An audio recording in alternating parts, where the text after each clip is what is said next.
And what is going on, ladies and gentlemen? Welcome to another episode of Unlocking Excellence with your main man, Coach Eric Schwafel.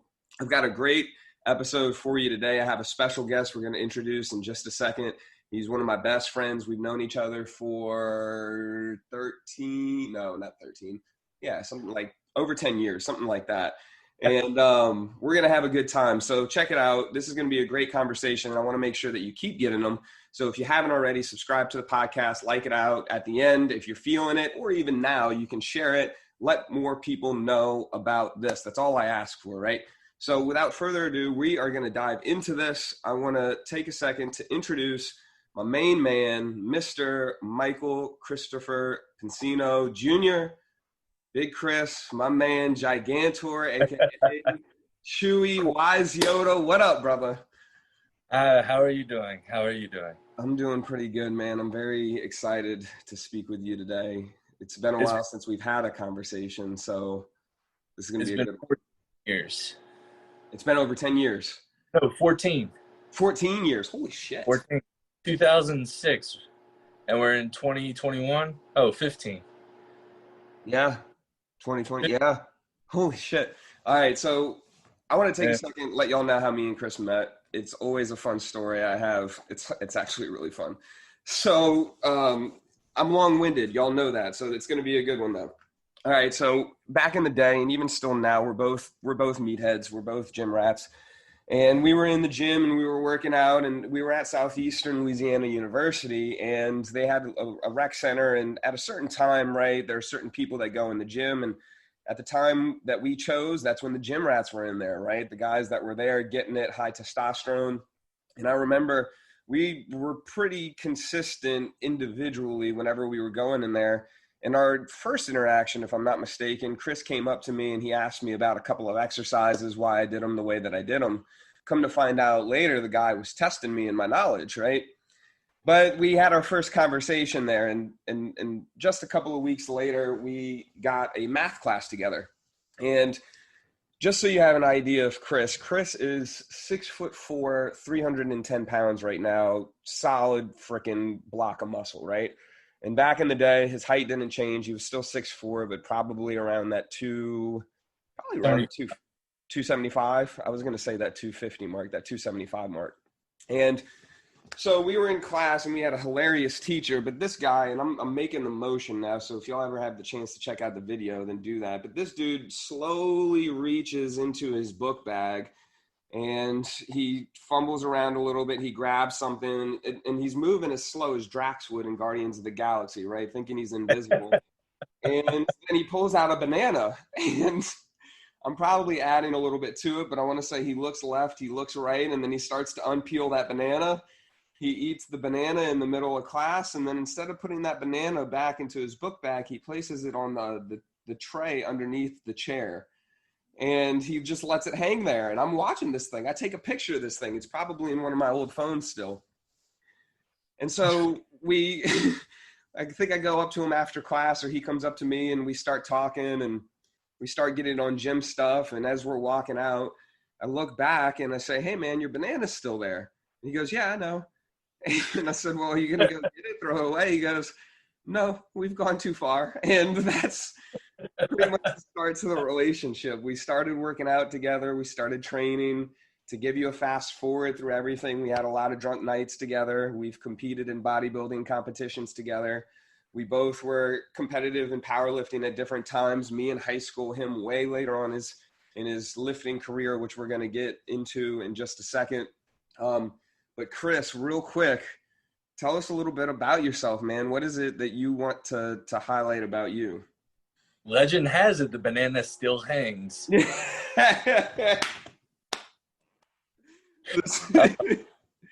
has a colony that's grown on it.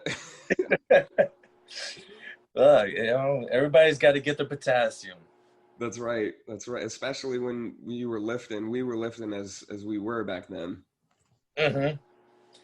But I'm sorry. What was the question? Did you want to highlight anything about you? So you went to school.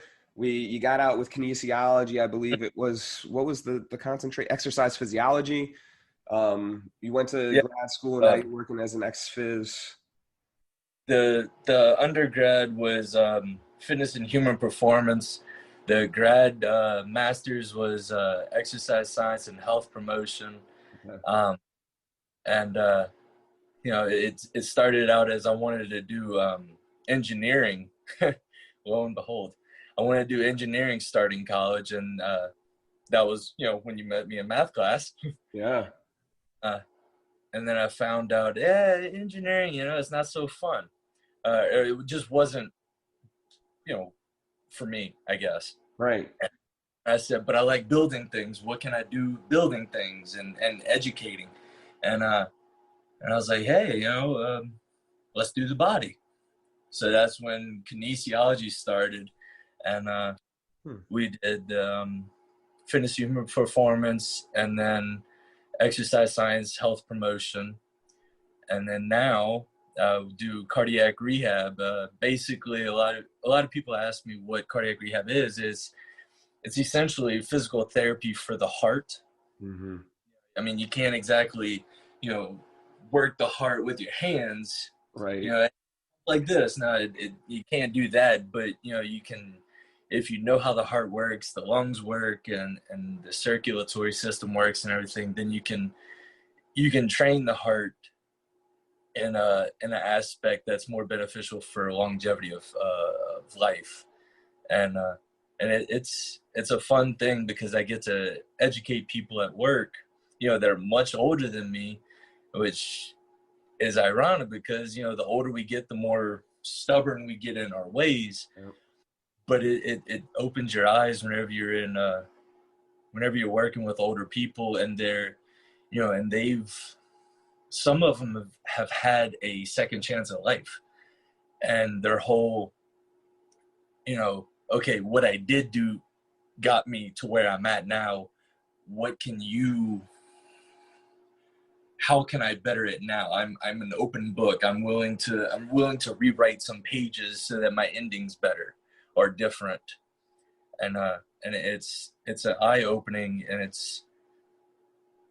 they've taught me as much as I like to think that I've taught them. Is that it's never too late to change. Mm-hmm. Never too late, for an affirmation in yourself as opposed to from other people. And that's where it taught me to seek happiness for myself and not from others. So it's funny how you go into teaching people about the heart, and then they end up teaching you how to love yourself Mm. in an indirect way. It's amazing. Talking to them, we've had an individual, several war individuals, with that time frame, and the stories that they could tell. They had people, they would jump from planes, the paratroopers, and they came to this individual came to us, and they could run laps around anybody in the facility. They were so healthy. The only thing is, mentally they were healthy, physically they were healthy, with the exception of their heart. And it was like, I hope I have the energy and the poise and charisma that these people have. I hope I have that in how just 20 years from now, 30 years, whatever, let alone being 80 or 90 and having it. Yeah. It's awesome to be able to work where I do with at St. Tammany with cardiac rehab, and have such I like to think, an impact on them. But you also have the opposite side where it's like, okay, you got me healthy, now I'm gonna go back to doing what I was doing. Right. You like to think that I'm in the back of their head saying, don't eat this, eat some more oatmeal, don't eat so many donuts. But all you can do is hope and pray after they end up finishing the program. And you do what you can do. I think I forgot at one point that you were an engineering major. I wanted to be an architect when I was younger, so it's funny that we still both chose things that we not only build ourselves, our bodies, but you're also building up other people. I mean, Yeah. being in coaching, it's the same thing. You're here to teach them and show them the client a healthier way of life and to help them change their habits, et cetera, et cetera. But at the same time, they end up teaching you things that you didn't expect all along the way. And boy, the stories, just from connecting with people, the stories, and then you realize like, oh, holy shit, I do have the strength to move through this because this MF over here did this, and like they survived, like they're, besides their heart, obviously they're in pretty good shape, or could be in pretty good shape. So how long have you been doing that for?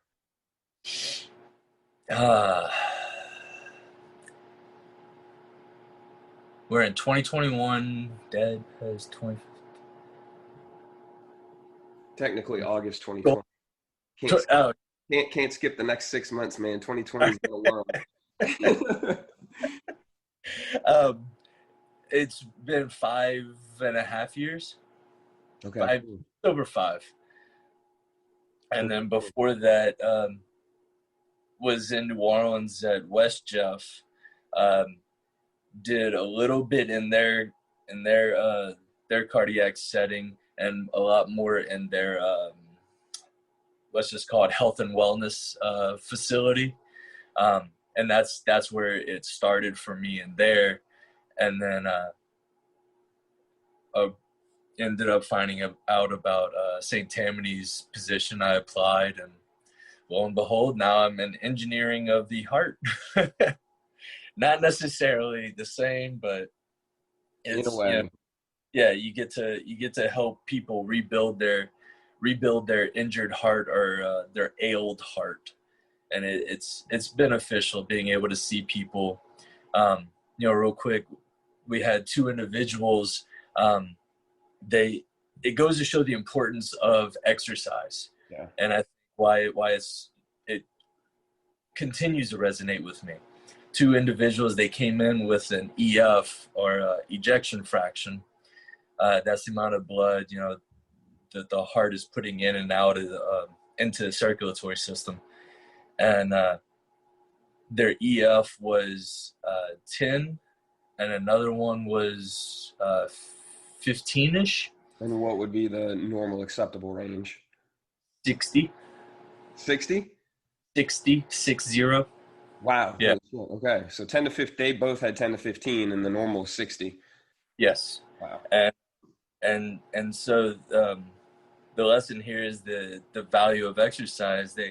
They started essentially, long story short, they were on the treadmills and bikes and so forth, and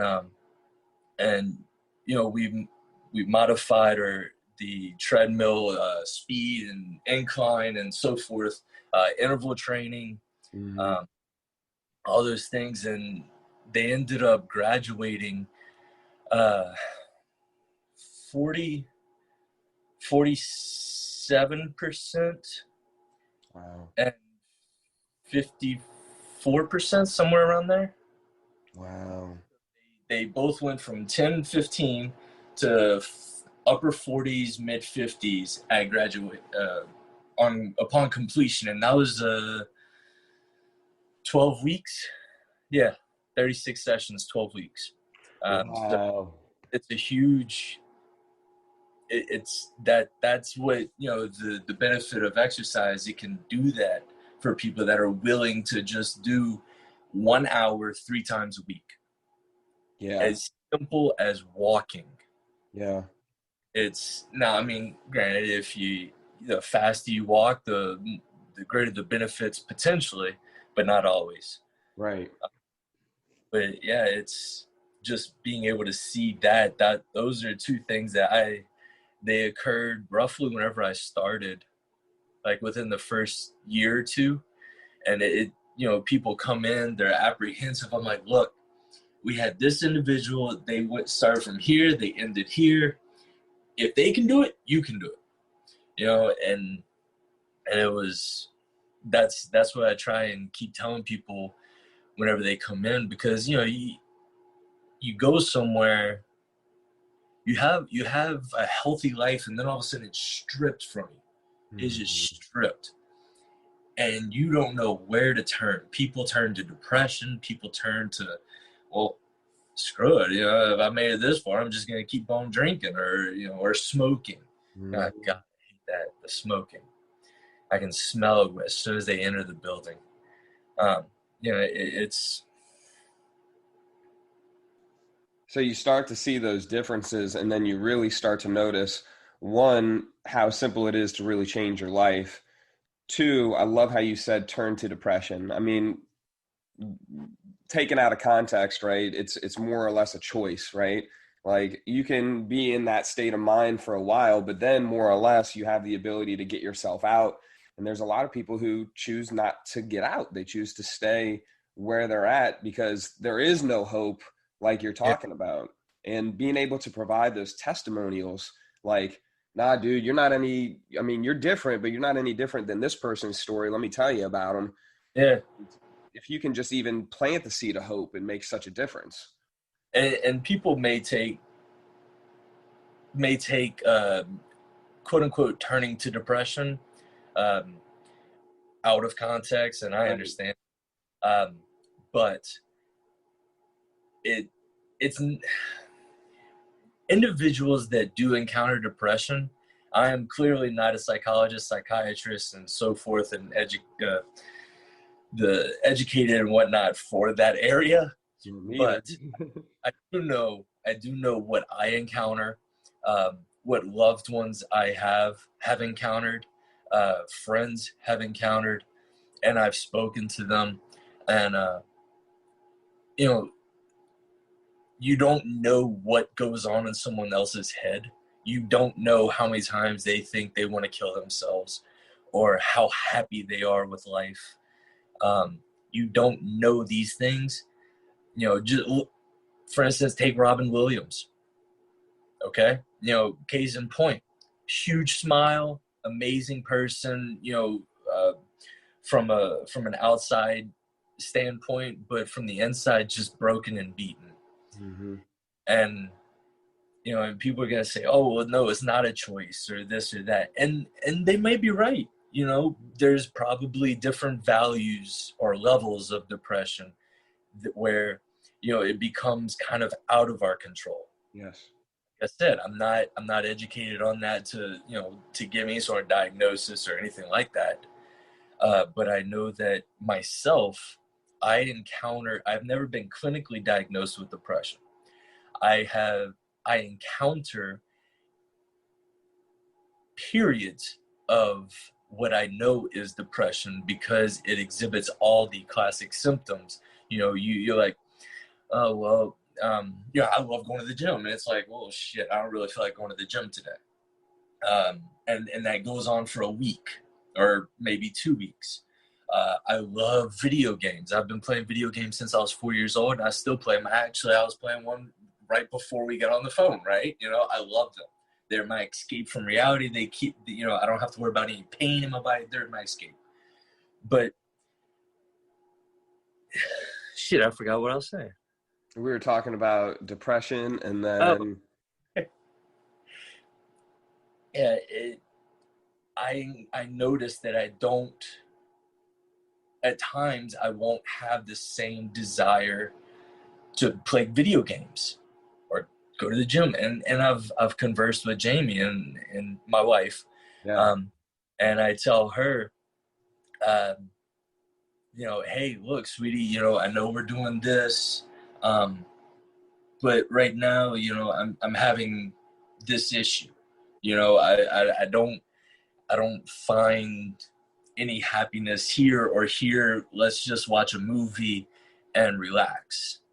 And being open and conversing with her has made it much easier for those times where I do encounter those times. And I guess that I understand when I encounter them because I pay attention to my body. I listen. Sometimes I listen to my heartbeat, just to hear it. And restate how in tune I am with myself. And so I think that with the depression, it's to an extent a state of mind, or a willingness state of mind. You can pull yourself out if you know that you're entering into that, and you can possibly help yourself by easing the symptoms, by like, hey, I know this isn't gonna give me what I want, so let's do something where it's relaxing, I don't have to think. But most importantly, just talk. Talk to you don't have to go tell your boss. You don't have to tell your mom, your dad, or whomever. But if you have a loved one that you've been with and this and that, talk to them and tell them, hey, this is what is going on.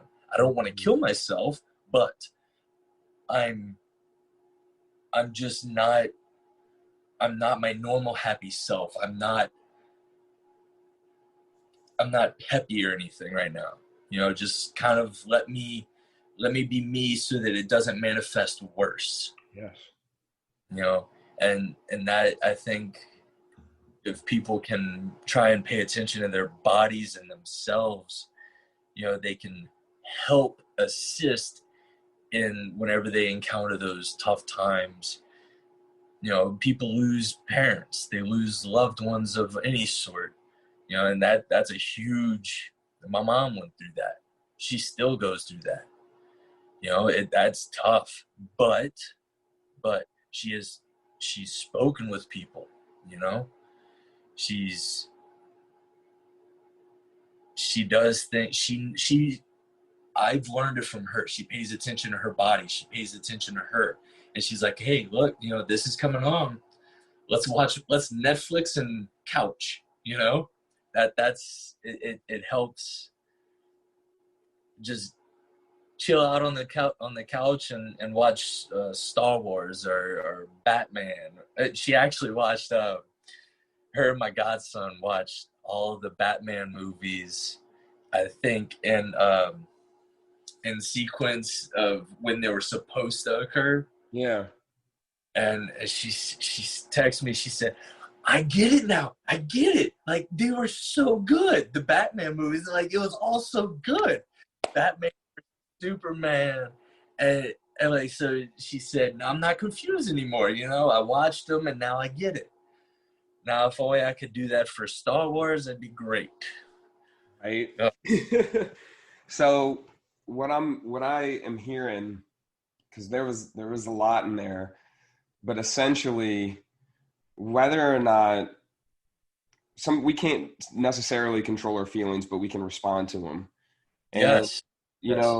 We can evoke some feelings, but there's some feelings, like there's a car accident outside. I can't help the way that I feel, but I can respond to the way that I feel to that. And this is going to be a really good segue into the working out and talking about unlocking excellence in your personal life. But you've got to know yourself. That's one of the big things that shined out to me, was you've got to know yourself. You've got to know your body. You've got to pay attention to it. You've got to know where your attention is, because if you're feeling anxious or depressed or overwhelmed, whatever it might be, if you continue to give energy to that, it's going to perpetuate. So we need to find a way to divert our attention, connect with someone, communicate, and essentially it's like not go at it alone. Yeah. Like, don't go at it alone. Have somebody else there with you. Even if you don't think that they can help, have somebody else there, because you don't know that, right? Like the stories we talked about, you don't know what you're going to get. You don't know if you don't know how to help, but by being there, you're helping. Yeah. It's just showing up. Mm-hmm. It's just showing up. Same thing getting to the gym, right? The hardest thing, just showing up. Yeah. I think sometimes the hardest thing is driving and not running over someone, but yeah. This is true too. All right. So moving in a bit more to the lifting side to, because I mean, we had a lot of stuff that applies to lifting and eating already. But anyway, I want people to know, like, we talked about it earlier, your maxes, what it took to get there. And then I'm going to remind you of the questions, don't worry. But what you prioritized to get to that point and in your earlier years and what you prioritize now. So, what were you did bodybuilding for a little bit, you got into powerlifting. In the gym, we talked about it. What were your highest maxes? In the gym, raw weight squat, purely bar, 795. Bar weight plus chain weight, 805. Reverse band, 915. Bench press, 495 raw weight. And deadlift, 675. Yeah, those were the gyms and gym lifts. And as people say, they say, well, if you didn't do it on a platform, it doesn't count. I call it bullshit, because It still happened. if you yeah, you know, if a tree falls in the woods and nobody's around, did a tree fall? Did it make a sound? Yes, it still fucking made a sound. It still fell. You know, it still happened. I don't care what anybody says. You know, let's face the fact. You know, with powerlifting, it's, you'll make money at it if you're one of those big people. You know, Ed Cohen, Dan Green. You know, they thrive off of it. They have a business devoted for them. You know, but in the end, they're not going to make money like a professional baseball player, football, you know, not even like a doctor or a lawyer, you know, but they enjoy what they do. Yeah. That's but, you know, long tangent done, you still did it, you know? Yeah. And that's one thing that's always bugged me a lot. They say, well, you didn't do it on a platform. It doesn't. No, I did. You know, I survived. You made it happen. I walked in the, I walked out. So what did it take for you to get to that place? I mean, obviously 3 different lifts, the mechanics are a lot different. I'm not talking about that.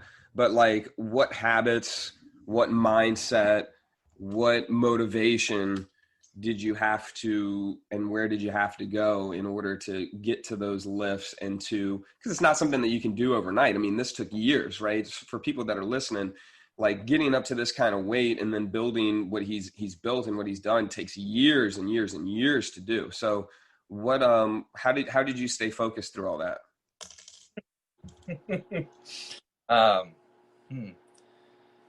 Or you didn't stay focused, right? Like how did I was focused. I had one goal, and I ate to lift. Yes. I would eat to fuel what I wanted to do. If I wanted to lift more, I'd eat more. You know, everything revolved around pushing those numbers. You know, trying to push.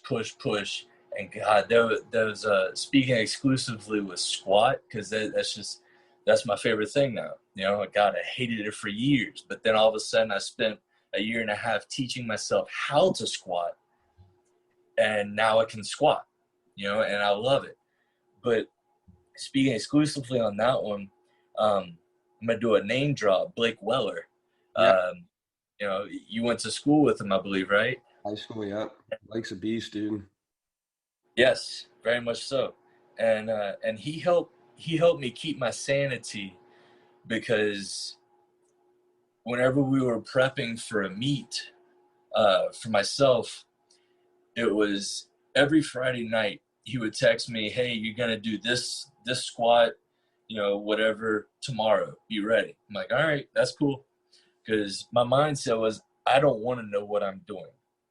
I want to be surprised, because if somebody else thinks that I can do it, I know I can do it. Right. And And so, the less thought I put into it, the less stress and so forth. I just had to show up and fucking lift it. Yep. But God Almighty, every Saturday morning I would wake up and I would say, I want to go back to bed. I want to go back to sleep. Am I going to get the number today? Is it going to get me, or am I going to get it? Right. And it happened for 8 weeks, roughly 8 weeks straight. It was constant, just self-doubt as soon as I would wake up. And I don't know why. I don't know, because I did not fail a single one of those in those 8 weeks. I didn't, but I was terrified that I would. Just waking up, I was like, can I do it? Is today going to be the day where it gets me? So would you say that you were more terrified to succeed or terrified to fail? Terrified to fail. I feel like whenever, and that goes back to my dad. I think whenever I fail, he's been gone for 5 years, and but even whenever he was here, whenever I was in school, if I would fail or I was approaching failure, I would think, how hard is he going to kick me in my ass, or how upset or disappointed will this make him? And I still,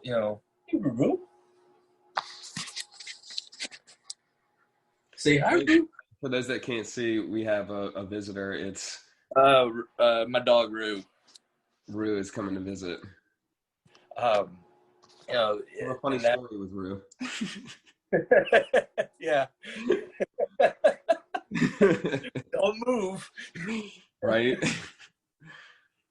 But yeah, I always get afraid to fail because I think that I'm still going to upset him. I still think that he's going to be disappointed, and that still, even though I don't hold that necessarily for lifting now, I hold that for bills for the house, whatever, and do I do enough for Jamie? Do I supply enough? Do I, all these things. It's funny how that started out just being afraid to speak in class because you might get a frowny face or something, and your mom and dad be like, I'm so disappointed in you. Those words.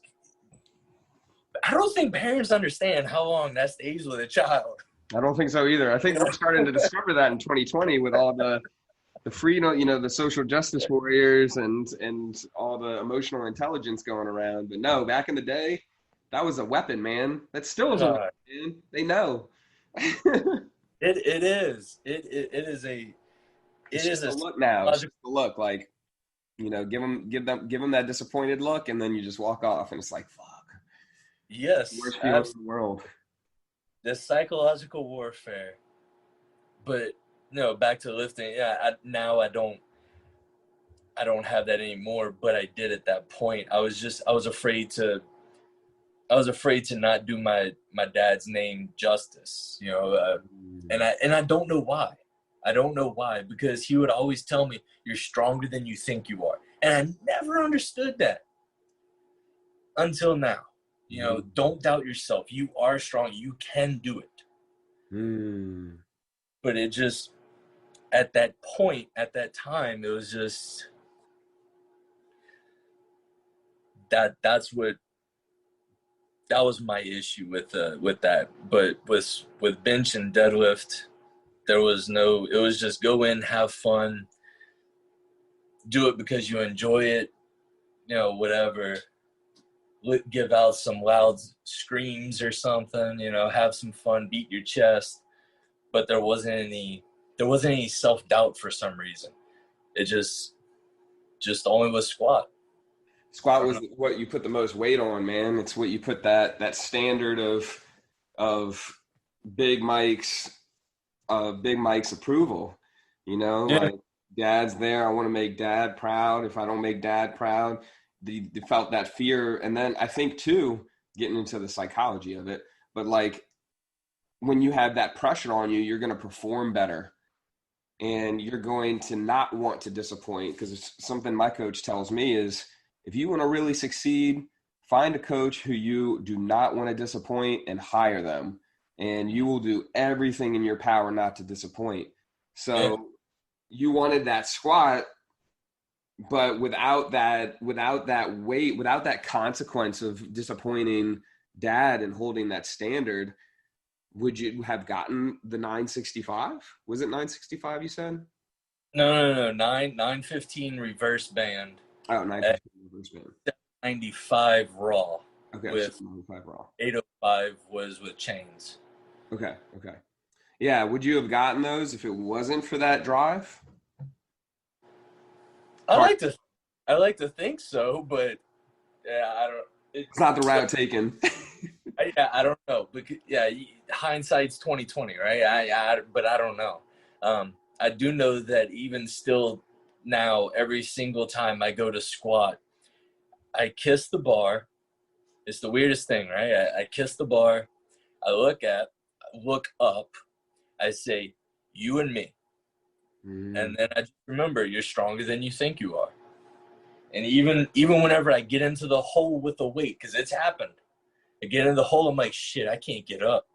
And somehow my ass stands up every single time. Now, I'm not going to say that I haven't failed because I have, but, we take precautions for that one. Pops is right there spotting you. He is. He is. It's a beautiful thing. So now that lifting isn't necessarily taking a back burner, but it's not as big of a priority, right? Like, how has since 20 to now, you're a couple years older than me, so 33? Yes. Yeah, so from 20 to 33, how have priorities changed? What do you value the most? Uh, And by value, I mean like what are your values currently? yeah. At that time, it was getting the lifts up, staying focused, having how has that changed? We can keep it exclusively to lifts, sure. No, now it's find or receive affirmation from myself. Mm. Don't seek. The driving force for then was affirmation from other individuals. Mhm. How I look to them, how strong am I to them? Whereas now it's affirmation from myself. Is my spine hurting more today than it did yesterday? Yes or no? You know, what can I do to change that? And what can I do to change that still pertains to what I enjoy? Mm-hmm. You know, it there's so many different style cups that you can fill with water, but there's only one way to pour water, and it's only up in one place. Mm-hmm. You know, if there's all sorts of ways that I can do what I want to do without creating a negative environment internally, and by negative I mean my spine, my hips, my just joint pain, all of that stuff. There's ways to avoid that more or less and still obtain the happiness that I want from what quote unquote makes me happy. I like that. I got a frog in my throat right there. I like that. How can I still essentially do what I love to do without creating a negative internal environment? Mm-hmm. I like that. I like that. And then how is that how is that developed?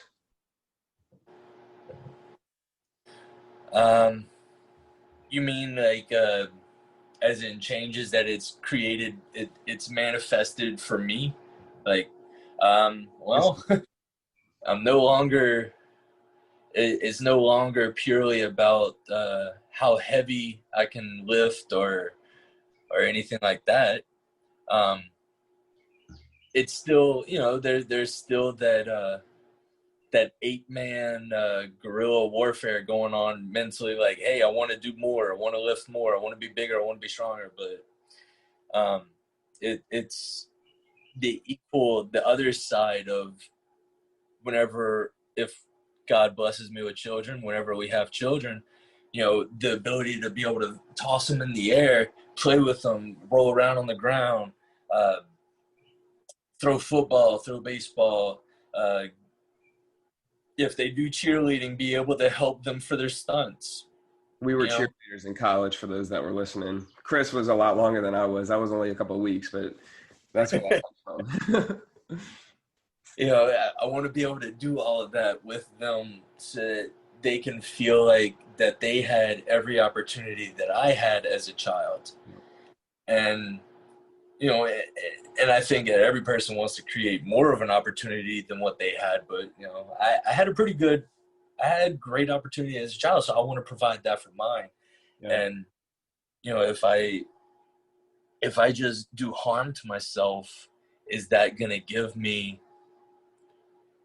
that lasting output of being able to be there for family, friends, and so forth, be able to go do things? I don't, that's why it's, you try to find what makes you happy without creating that negative environment, adapt and overcome. Yeah, very true. Very, very true. And I think that's all too important too, because we tend to, I say we, but society, people, humans, we tend to think very short term rather than long term. So, yes, like, oh, this is making me happy, this is feeling good, but then you don't realize what it's doing long term in the end. And, shit catches back up with you when you aren't paying attention. So that's very, very true. I like that. I like that a lot. You're right. We do think, we do focus short term, because it's, you can't see the future. Yeah. But we can see what we're doing right now. Yes. And generally we know, hey, if I do this, let's take squat, for example. Okay. If I do, whatever weight and whatever sets and reps, then I know that the following week, the outcome is that I should be able to do a little bit more for fewer reps. Yep. And so forth. Basically, linear progression. Yep. But we don't necessarily always see the negative. We're trained or maybe programmed. We want to see the good. We do, as humans, we do want to see good. Do we always? No, but that's the short term. We want to see what's going to be good for us. We don't see, well, maybe that's not going to be the best thing for my back. Maybe that's not going to be the best thing for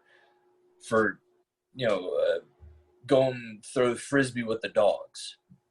We don't always see those negatives. We want that short term happiness.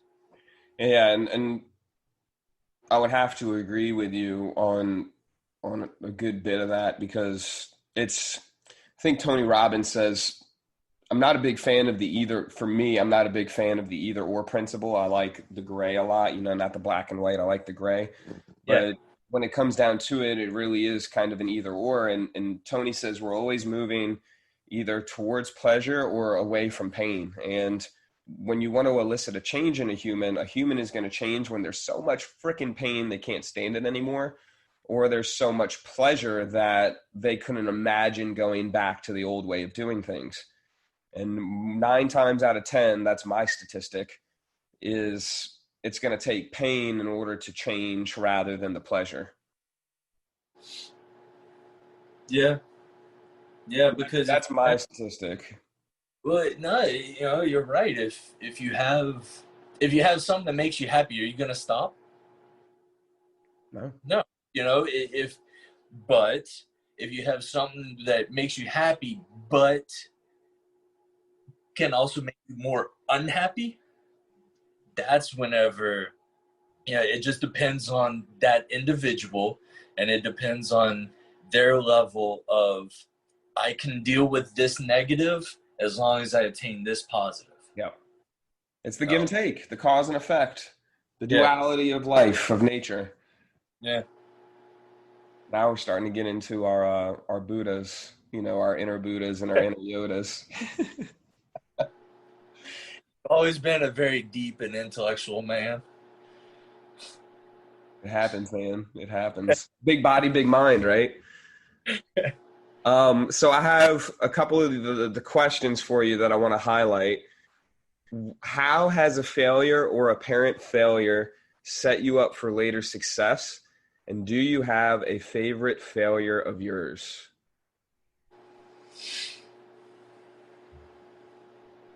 Has has failure ultimately read that first one again? Sorry. Just the How how has a failure or apparent failure set you up for later success? teaching me not to stop, not to give up. Ooh, ooh. It's very, very, very simple, but you're always gonna fail. You're always gonna fail somewhere along the lines. But you know, it, did I start riding my bike without falling? Absolutely not. You know, did I whenever I pitched, whenever I was younger for baseball, did I throw strikes all the time? No. I threw wild pitches left and right half of the time. Yep. And then I just kept at it, and I progressed. It's it's the expectation of not being the best from the get-go Uh-huh. that people need to get over. Uh-huh. Don't eat Instant gratification. it. I think I heard you say it a while back, or maybe several times over the last years. Um, it's just like the old saying of Rome wasn't built in a day. The very tip top of that pyramid, that one singular triangle at the top, that one piece of concrete or clay or whatever the hell pyramids are made of, that one piece at the top required how many hundreds and thousands, or perhaps millions, I don't know, how many pieces to get there. You know, How much you man labor, how much sweat, how much blood, how much, speaking on the pyramids, death, how many materials, how many people, not just those that built it, but created the clay, everything that was involved over however many years. Yeah. it's it's amazing. Yeah, that's where people they think, oh, I'm gonna be the top of that pyramid now. No, you're not. You're gonna be the sand. You're gonna be what people walk on. That is where you start, and that can even progress over into business life. You know, um, take yourself for example. Okay, did you started out as the sand. You started selling yourself. You started making yourself. Literally starting in the dirt in a park. Exactly. Yeah. And you progressed. Each new layer of the clay, each new block, you started, you know, you started with the different locations, increase in the people, increase in advertisement, selling yourself, doing this, that, going to seminars, going to California, each each layer becomes, another thing that we're willing to do. Yep. Yep. But we have to remember, it's you start as a speck of sand, Yep. you know? Oh, I wish I had my wallet. I would show you. I have the mustard seed. You know, there's the parable Yeah. in the Bible of the mustard seed, and I'm bringing it up to the camera, but the mustard seed is like that tiny, and the mustard tree is like the biggest tree. It's huge whenever it grows, but it starts as just that little spark of faith, that little spark of hope, and then it just continues to grow as long as you nurture it. Yeah. So, do you Yeah. have a favorite failure? Oh. um, well, in a very odd way, I guess, my favorite failures are my past relationships. Mm, I haven't heard that one. All right, that's good. Well, because I am the man I am today. For Jamie, that she's, my forever. She's my root, and I wouldn't be the tree I am now without being, without the prior learnings, without, hey, I, if I do this, this is bad. you Yeah. know it's prior relationships that have created who I am and what I do today. And I know happiness from it. I seek happiness from within, for myself. I know what my worth is. I know that I'm not willing to, I expect to be loved and yearned for being me, Mm-hmm. not to be someone, not being someone else. I don't Mm-hmm. want to give someone else happiness if I'm not happy. Mm-hmm. And that's where those prior relationships have taught me Jamie is happy because I too am happy. And I am happy because she is happy. It's a mutual thing there. Yeah. Yeah. Just the infinity sign. Yeah. It just goes back and forth. But I think I would have to say that those are my most educated, learned from experiences, that they may not be the happiest, but they are the most beneficial to who I am. I love that. I love that. I love that. What is the book or books that you've given most as a gift, and why? And if you haven't gifted books, what are 1 to 3 books that have greatly influenced your life? Or you can do both. Man, that'd be a time to be a book person. Yeah, I was curious. I was curious. No, the one the one that I tell everyone about is Dante's Inferno. Oh, I still haven't read that. Okay. It's a good one. It talks about the circles of hell. Um, Yeah. Seeing it's there's nothing real. There's no real epiphany or anything. It's just a book that anything. I know that God cannot walk on 2 feet, Yeah. but He is everywhere. He Yes. is, he's my man. You know, yeah, and Hearing that. so I think just being able to read things like that, where just to see perhaps the other side, because if you believe in God, you got to believe in hell. There's two sides. Um, but it's just a book that it's good. That's all I can say. It's just good. It gives kind of a different little outlook on the other side, I guess. Interesting. Interesting. I like that. I like that. I'm gonna have to write it down because I didn't realize. I've always heard of it, and I mean it's an absolute classic, like the Odyssey and the Iliad. But I don't. Oh, yeah, Odyssey is a good one too. Yeah, I'm not as big of a fan of the Iliad just because it's all the Trojan War, but the Odyssey is just like just phenomenal, just phenomenal. Mhm. Um, okay, I like that. Dante's Inferno. That's one that I've told several patients about. I've told my mom about. Anybody.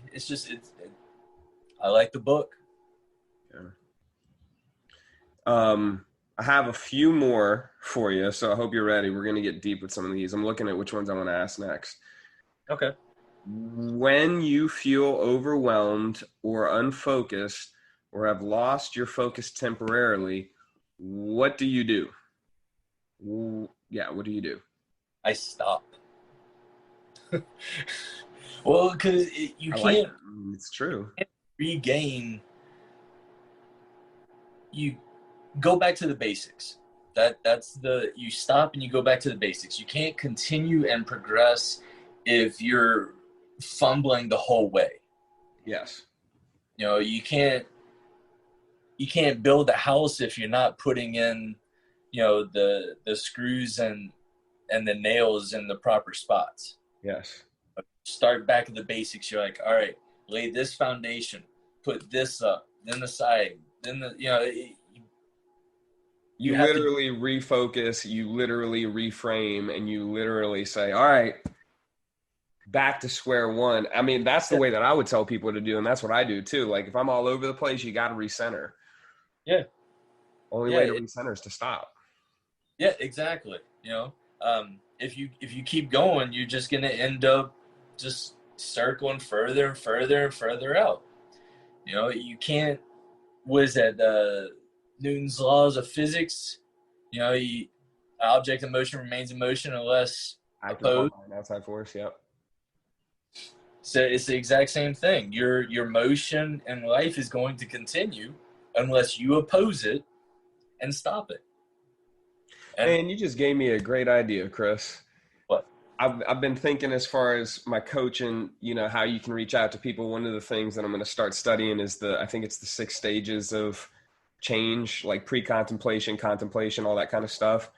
And then another one is literally freaking physics, Eric. You know what I mean? Like you can tell people this, one of the reasons why we get the results we do is because we haven't had an outside force act upon us to get us, and you can relate it in that way into a different area for a different result. So I'm that asteroid. No, I'm just kidding. But that is a really good point. That's a really good point. If you don't stop, if you don't do something, or if you don't do something, you're just going to keep doing the same thing. Well, a lot of the times we spiral out of so we start. Okay, take cooking for example. This is exactly why I don't cook very much, and Jamie does most of it. I'm the sous chef. Nice. All right. Supervisor. So if you start off with chicken, okay, that's my bread and butter. Start off with chicken, and then you put one seasoning. All right, that's pretty good. But then you put another seasoning that doesn't go well with the chicken. Well, you start spiraling, okay? Then you start like, well, let's do these vegetables. Well, that vegetable doesn't go with that seasoning or this or that or whatever. Like I said, I don't know cooking very well. So you just start spiraling more and more and more, and then you overcook the chicken. And that it's done for.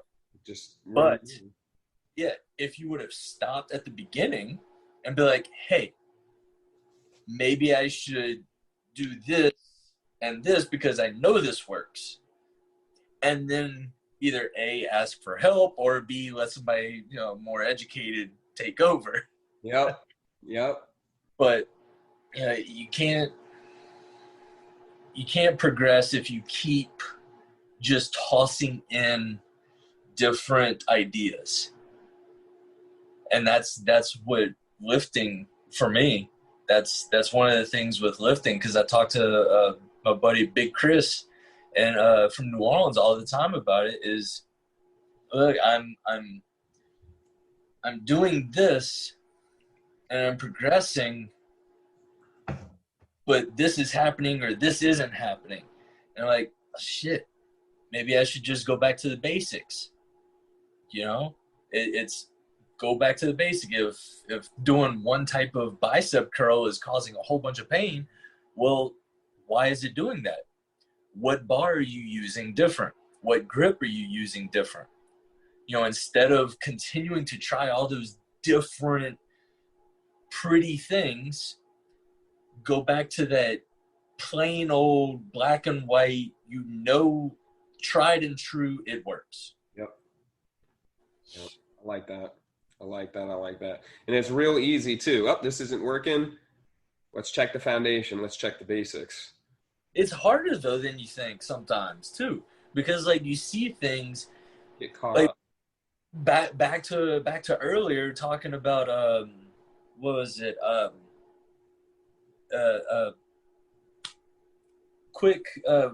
the future, you know, we see success or happiness depending, like we decide if we're going to progress depending upon how bad that negative is versus how good that positive is. You know, we see that, and that's where as we keep choosing to spiral, because we keep seeing these different ideas. You know, we keep seeing all those different ways that can provide the short-term happiness. And we're like, well, if that provides happiness, then that has to progress and provide happiness later. No, not necessarily. You know? So it's a very easy concept, but it's extremely difficult for a lot of people. I'm one of them. It's difficult to abide by, you know, because you see that happiness and you want that, but then you're like, well, but that's not, I'm just going to end up in the same damn boat that I'm in right now. I'm just going to keep paddling with one paddle. Yeah, that's a big thing. That's a really big thing. Yeah, thinking about it, we one of the most, if not the most difficult thing a human can do is think. And think about consequences, about how things go and all that kind of stuff, because it's so immediate, you know. We work with our senses. All right, I got a couple more. Let's go with, what is an unusual habit or an absurd thing that you love? Unusual habit or absurd thing that I love. Oh, man. Tough one. It goes against human nature to frown upon ourselves, right? Isn't that in the Bible somewhere? Probably. Let's see. What is an unusual habit or absurd thing that you love? Unusual habit is every time I go into the gym, I have to go to the bathroom first. There you go. It's part. I mean, I don't know. I guess It's true. I remember back in the day too. Like, all right, back. The pre-gym shits, I guess. I don't know. You're getting ready for the show, man.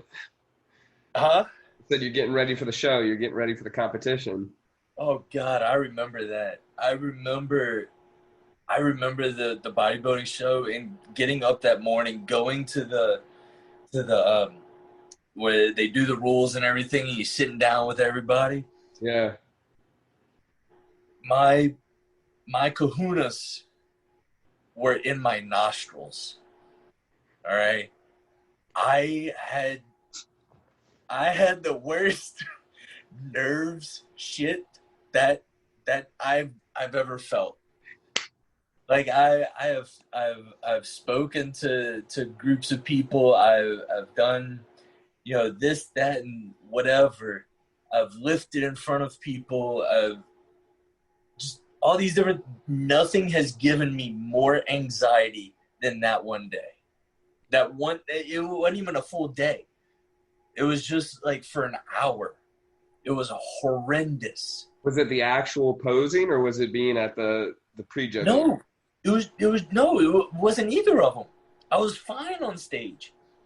It was at the rule meet, Wow. Isn't at that, the yeah. rule, whatever, and it just sitting there with everybody else.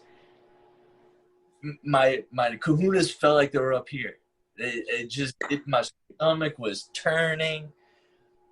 But I think that's one of the I've always had that issue was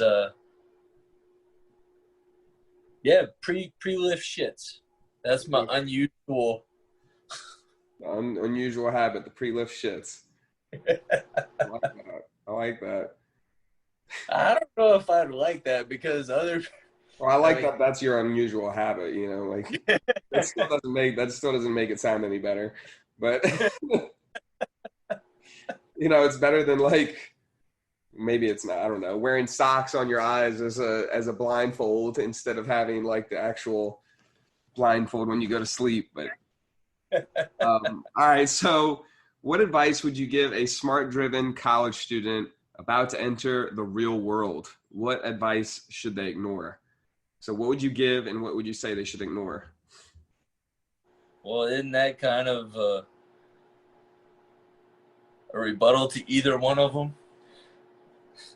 Um, like, well, geez, pick up a trade. Yeah, yes, you have your degree. Let's just say we're speaking exclusively on a college graduate. You have your degree. That's great. But a degree is very precise, more Right. or less.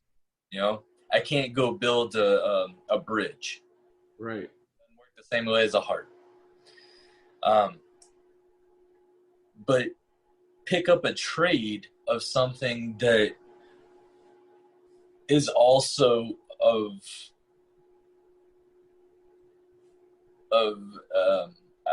a hobby that you enjoy.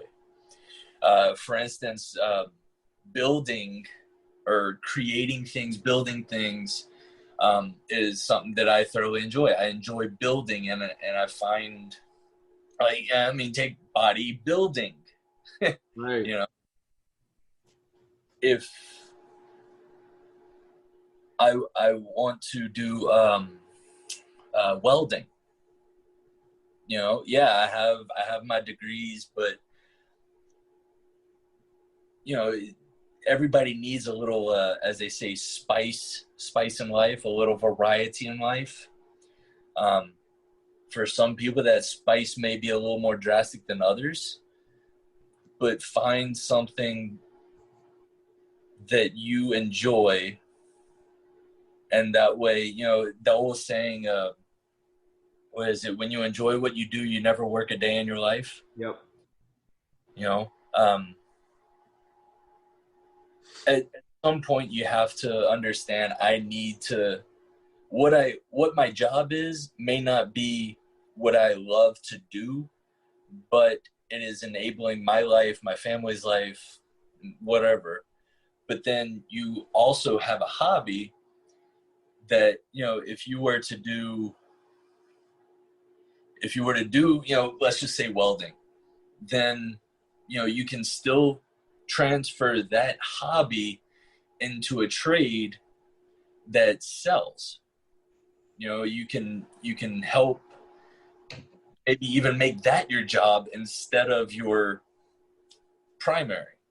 The skills that my coach says to build are your speaking, your writing, and your communication / your ability to read, because then you can read more, but work on your communication skills, your speaking, and then your writing. And that's particularly for the world that I'm in. But having that skill makes you almost invaluable because it will spread into everything else. It's like bodybuilding and powerlifting were for us in the sense of there's a lot more than fucking nutrition that we learn. There's a lot of discipline. There's a lot of drive. There's a lot of ambition. There's a lot of choice that needs to take place and hard choices that need to take place. And building up that trade allows you to do that. Mm-hmm. It's just, it's something that there are days where, I'm at work and it is just rough. Yeah. Everybody encounters that. But if you have something that makes life rough, and then you also have something that you thoroughly enjoy, then you have cohesion of life. You have, a happy balance. Yeah. And I think if people were to understand, to have a hobby, not just going out and drinking, not partying, not just, this, that, and whatever. I mean, they have people that play video games and make money on YouTube and so forth. If that's your spice that you enjoy, do it. Right. But just something outside that you can make money, but not necessarily as a primary go-to from the beginning. Right. It's not like the main reason why you get into it. Yeah. You enjoy it. That's why you get in. Yep. All right. This is the last one. This is a big one. Probably my favorite question. If you could have a gigantic billboard anywhere with anything on it, metaphorically speaking, getting a message out to millions or billions, what would it say and why? It could be a few words or a paragraph. If helpful, it can be someone else's quote. My dad's statement. You're stronger than you think you are. You're stronger than you think you are. Mm-hmm.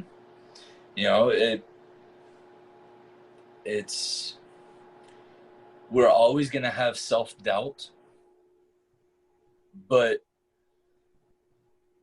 our doubt is always going to be below our actual capability. Yep. You can do what you're saying you can't. Yep. You just have to find that way to stop spiraling, recenter, and then do it. If you have to go back and take a notebook, write down whatever it is, put a list of ideas where, okay, I can do this, I can do this, I can do this, this, and this. All right. Well, then you start doing them and you find out, well, this doesn't work. Let's go to the next one. This one works. All right, cool. Put a little check. Go to the next one. This one kind of works. Put a half a check. I don't know, but yeah, we are stronger than we think we are. It's you are capable of doing more than you think you can, and that applies to life. That applies to marriage. It applies to dating. It applies to work. Hobbies. For me, I think that believing in that statement that my dad taught me, and I never understood what he was saying, but believing in that, I think, gets me out of the hole on squats where I'm going down and I'm saying, shit, today's the day. There have been numerous times going down with the weight on my back, and I'm thinking, I'm not coming out of the hole. And I come out. It's doubt is very powerful. Yep. You can understand, okay, I can be afraid of this, but I don't necessarily have to doubt myself. Yep. Be afraid of it, that's fine. That's human nature. Be afraid, but understand I can overcome if I just believe in myself.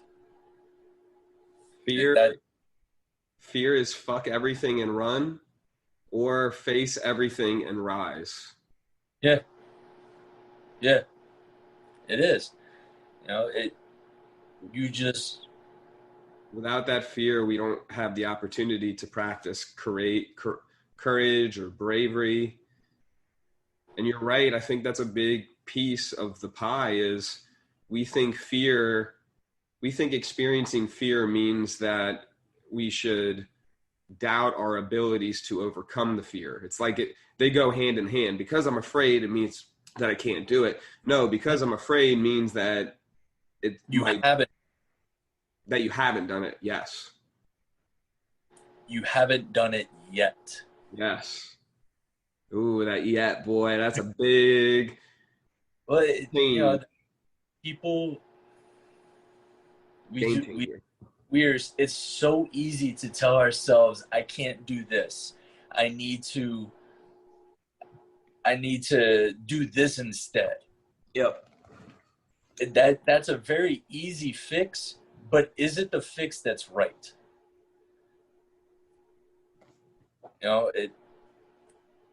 I want to, Good question. I am fearful for many things, but I know that, a puzzle is put together with a whole bunch of pieces. Yep. Everything in life is a puzzle. You just have to find how to get there, how to build that picture. But I think that would be my one thing that I would put on a board, is just that you are stronger than you think you are. Stronger than you think you are.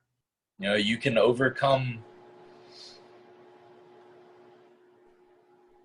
overcome things if you just understand, I do doubt myself, but I can do this by piecing together a puzzle that allows me to stop spiraling, recenter, as you said, and progress from there.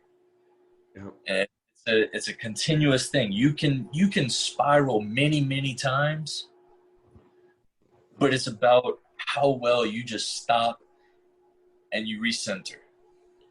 Everything it provides a learning. One of my coaches said an affirmation that you can use is, despite feeling this way, I will still, or I will continue, or I will, and then do this. So despite feeling afraid, I will continue to pursue this goal, or I will continue to lift, or I will get out the hole. And then I just had the other thing. You forgot earlier, and now my mind's going blank too. But dang, I wish I remembered it. It was right along those lines. Oh, my martial arts teacher, he said the reason Kyle? why, huh? Kyle? Yeah, Kyle. Kyle, Hi, boy. Kyle. Kyle. If he does listen to these and he hears this and he hears me saying his name like that, he's probably laughing his butt off right now because Kyle.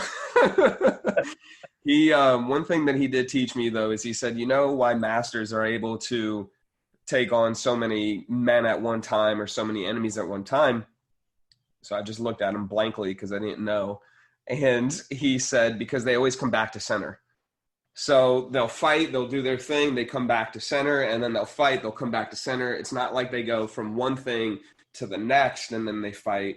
They fight, come to center, fight, come to center, fight, come to center. And that's how they're able to dominate. So with that being said, go ahead. They don't allow themselves to spiral. One other thing that not enough people say or do is, it's a very simple thing, and I think that it could help a lot of different aspects of life, because our emotional state it has a very large impact on our entirety. Yep. Our emotional state. And one of those things is just being more comfortable with saying, I love you. I thought you were going to say that. I was like, are those the words that he's coming with? Well, it's people are gonna laugh. I know, but saying love you, just love you. Okay, Yeah. 2 words. You can say that to friends. All right, you say that to people.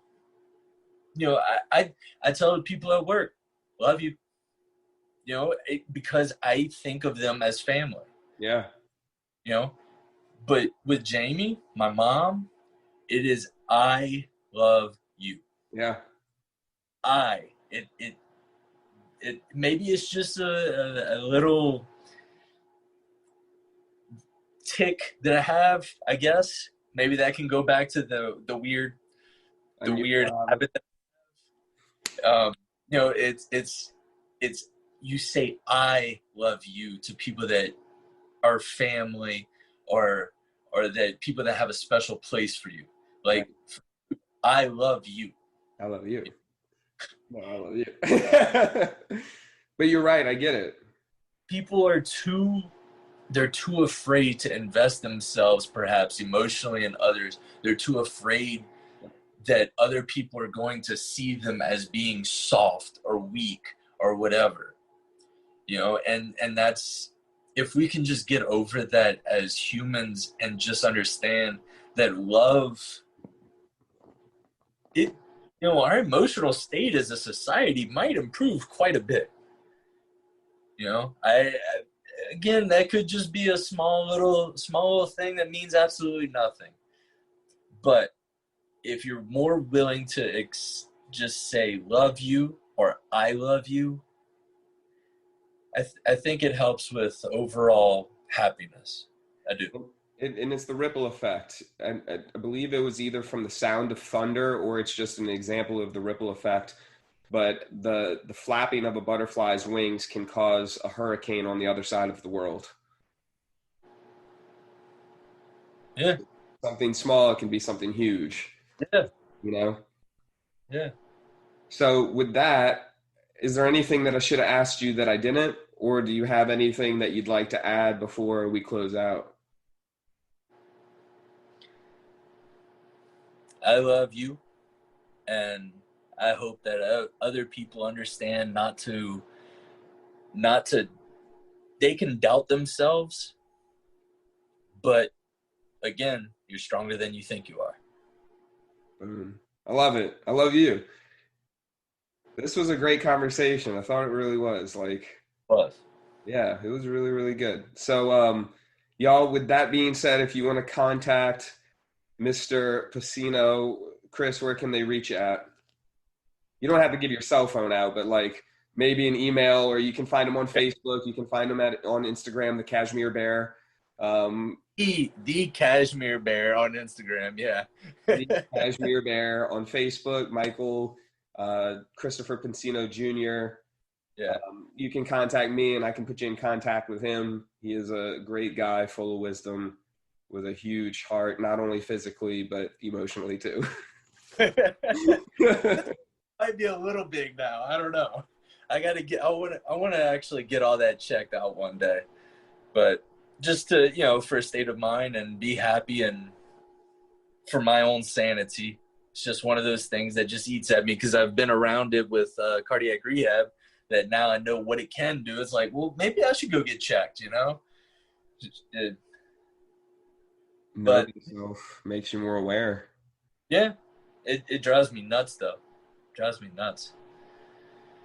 But yeah, I enjoyed this. It was fun. Good. I'm glad. So y'all, if you enjoyed the conversation, if you enjoyed the podcast, please go ahead, like, subscribe, maybe share this thing out, and we'll catch you next time. For those that are listening, I love you. Chris, do you love him? I love everyone. He loves everyone who's listening. You, my friend, are unstoppable. Chris, you are unstoppable, and we'll talk soon. Peace.